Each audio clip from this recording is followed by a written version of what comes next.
He does the run down the floor with the 3 guns going. And I tell you what, New York did exactly what they were supposed to do. Kept it close and lost. You like the hot sauce there from Sarge? Yeah, exactly, yeah.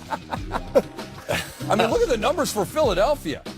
Embiid a monster line. Sarge a double-double. You got Simmons with the triple-double. And let's give you those numbers on Ben Simmons right now because this is crazy. Oscar Robertson had 26 triple-doubles as a rookie. That's crazy. Look at Simmons. He passed my favorite player of all time, Magic Johnson, for most triple-doubles by a rookie. That's unheard of right there. He's just playing excellent basketball. Rebounding, assisting, scoring the ball as well. It'd be tough to leave him out that conversation. I agree. Great feel for the game, too. He knows how to play basketball. Even though he can't shoot it, never even tries the 3, doesn't even think about shooting a 3. But he puts all kinds of pressure on the paint off the dribble and just has good vision. He's got great size, sees over the top, a lot like Magic Johnson used to be able to see over the top of all the defenders to make those passes. And he's a well-spoken dude as well. 8 triple-doubles for you, another one tonight. But when you start the season as a point guard, did you ever realize that this was the place that you were going to take your career so quickly? I had no idea I was going to have 8 by now. And just being up there with those guys, Oscar and Magic, it was kind of surreal. Indeed it is. And the Philadelphia 76ers, I believe, are going to make the play. I mean, we can say it at this point, right? Yeah. Detroit, the 9th place team. The 76ers are going to be a playoff team, Kevin. It's the process. Why don't you trust the process? I do now. This year I trust it. Okay. This year I trust it. Well done. Yeah, exactly. And wait till the number 1 pick in the draft last year comes back and plays maybe next week. Talk to me, Karan. Markel's going to be back sometime soon, and you're looking at this team and this young nucleus. They're playing extremely well.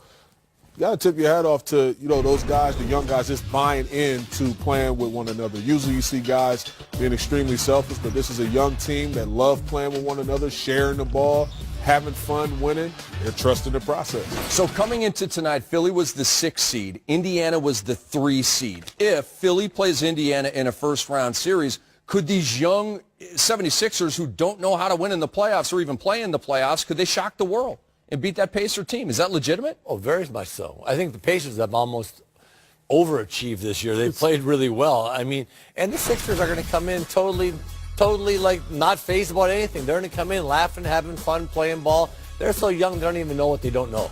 I think they have a good chance to. I think they would have a good chance of beating anybody besides Toronto, Boston, or Cleveland. I think Cav just nailed it. They're too young to know better. And when you just play the game of basketball and play extremely hard, you give yourself a 50-50 chance, and that's all you can ask for. And in terms of, we're about a month away from the playoffs. It is so important to get Fultz back in the fold. It's the sooner the better, right? I mean, you can't parachute him in a week before the playoffs, can you? No, especially a rookie. I almost feel sorry for him being thrown in this late.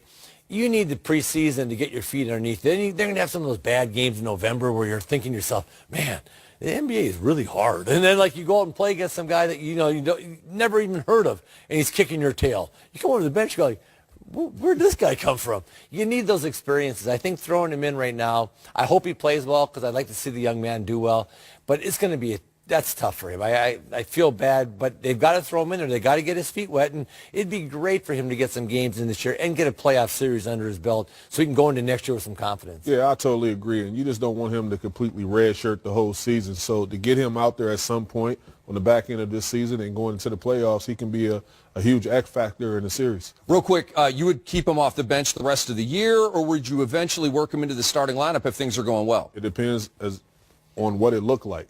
Yeah. You know what I'm saying? It's the tell of the tape. If he's playing extremely well, play him more minutes, you insert him in with the key guys. If not, you bring him off the bench and let him operate, being that guy that you go to off the bench and run plays for. Let his play dictate that. If he plays well enough, everybody will expect it. When you play really well and you earn that right, you walk in the locker room and the guys say, start him. Yeah, they're not. Teams are good about that. If you're kicking someone's tail every single day in practice, the dude looks at you and goes like, all right, man, good job. You should be playing. Exactly, no question. And so there's none of this false crap. If you go out there and you do your job, people respect that. And especially on a young team like that, if he goes out there and busts his hump and plays really well, someone will say, hey, coach, that young fella needs to play more. Exactly. Hall of Fame wisdom right here on NBA TV. We're bouncing back to preview Friday's NBA TV doubleheader, which includes Russell Westbrook looking for another triple-double and another win against the Clippers. This is Game Time presented by Kia.